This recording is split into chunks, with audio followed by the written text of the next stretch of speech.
Hello and welcome back to Aspiring to Disney. I'm your host, Rosie. Well, today I'd like to talk to you a little bit about how Disney World sprouted from Disneyland. After Disneyland found a little bit of success, hotels and stores and things that were kind of tacky started to sprout around the resort area, and Walt Disney was really dismayed that he couldn't control that. He did not like that these things were a blight to his family-friendly park. And so he decided he wanted to build something bigger and better and really have control.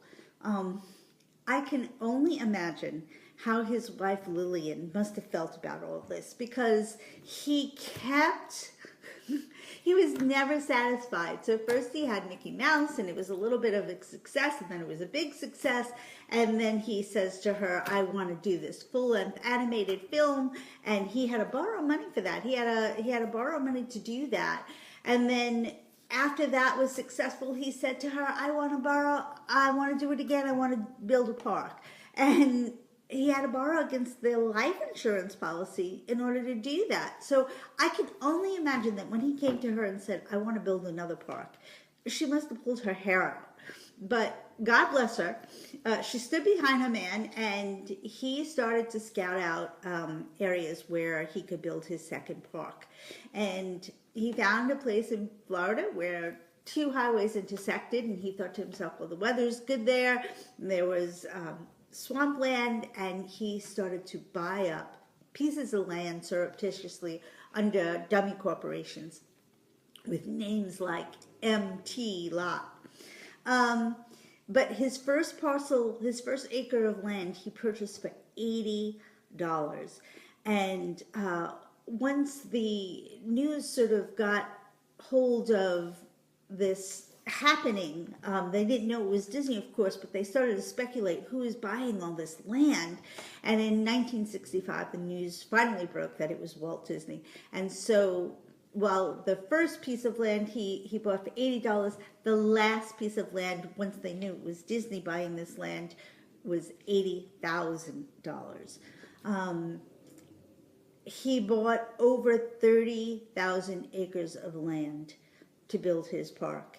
And unfortunately, when ground broke in 1967, Walt was not alive to see it. Walt had died in December 15th, 1966. And he never got to see the park come to fruition. His brother Roy was the one who carried on and said, you know, this was Walt's dream, and I'm going to do this for him. And so he continued.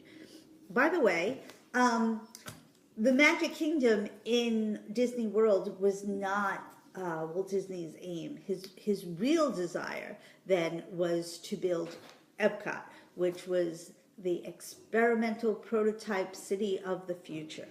And his idea was that people could come together and live harmoniously in a place that was safe and happy and wonderful. And there actually is a place called Celebration that's a little bit like that nowadays. But back then, they had to put that on the back burner, and Epcot became something different in its development. I'm doing these talks because I want to share my love of Disney with you. I have loved Disney ever since I was a little girl and dreamt of this place, as he did, where people were happy and smiling and could be together and enjoy simplicity and beauty. And to me, the Disney parks and cruise line and Disney by Adventure, they all have that. They all bring people together in a joyous place. So I hope you keep joining me, and together we explore this phenomenon. I'm really enjoying it. I hope you are too. Thank you. Have a good day.